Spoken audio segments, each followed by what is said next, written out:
लगातार 2 साल सुर्खियों में रहने के बाद Kabir Khan's 83 starring Ranveer Singh as Kapil Dev finally released in theatres on December 24th, 2021 और रिलीज होते ही क्या आम जनता और क्या सेलेब्स सभी ने दिए इसे बहुत ही ज्यादा ओवरवेलमिंग रिस्पॉन्सेज। किसी ने इसके अटेंशन टू डिटेल की तारीफ की, किसी ने नैरेटिव की और सभी ने रणवीर सिंह के अमेजिंग ट्रांसफॉर्मेशन की। मगर बावजूद इस सब के, would you believe if we told you that the movie is on its way to becoming a flop? We are equally surprised as you are. भाई जब फिल्म में सब कुछ अच्छा है, जनता का इतना प्यार भी मिल रहा है, तो फिर ये फ्लॉप कैसे? इसके लिए आपको समझने होंगे हिट और फ्लॉप के कॉन्सेप्ट्स। सीधे शब्दों में कहें तो हिट वो फिल्म है जो अपना पैसा 2 गुना रिकवर कर लेती है और फ्लॉप वो जो अपना मेकिंग कॉस्ट भी रिकवर नहीं कर पाती। And this is exactly what makes 83 a flop.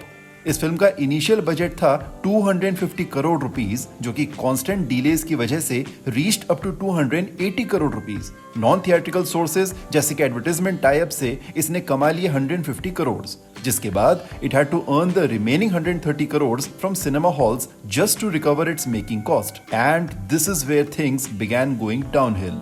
Because already corona का एक डर लोगों के मन में था, ऊपर से इस नए वेरिएंट ओमिक्रॉन ने बची खुची जनता को भी सिनेमा हॉल से भगा दिया।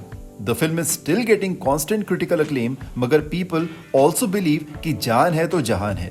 So does the government, and this explains why cinema halls all across the country are now getting shut. वहीं कुछ लोग अब ये भी कह रहे हैं कि another reason why the film flopped is because everybody knows the 1983 success story. उस वर्ल्ड कप में खेले गए more or less सभी मैचेस की क्लिपिंग्स YouTube पर फ्री में अवेलेबल है. So why would anybody pay a hefty ticket price to rewatch it? However, this argument seems a little weak. क्योंकि अगर ऐसा होता तो लोग बायोपिक्स देखने क्यों जाते? रणबीर कपूर की संजू 2018 की हाईएस्ट ग्रोसिंग फिल्म क्यों बनती? कुछ क्रिटिक्स ने यह भी कहा है कि द फिल्म है smart urban content which might not click with 50% of the Indians, क्योंकि उन्हें थोड़ा बहुत मेलोड्रामा भी पसंद है और इस मूवी में कोई मेलोड्रामा नहीं है।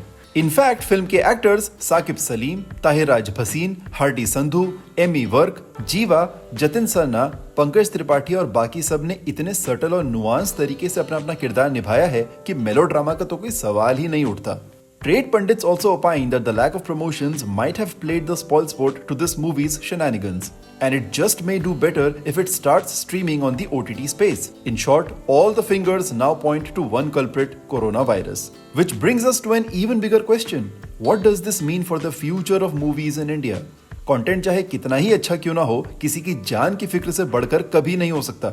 No matter how big the star is, it will never be bigger than people's concern for their well-being and safety. तो क्या अब OTT platforms are the new cinema halls? Kabir Khan has said that 83 may now be released on an OTT platform sooner than initially planned.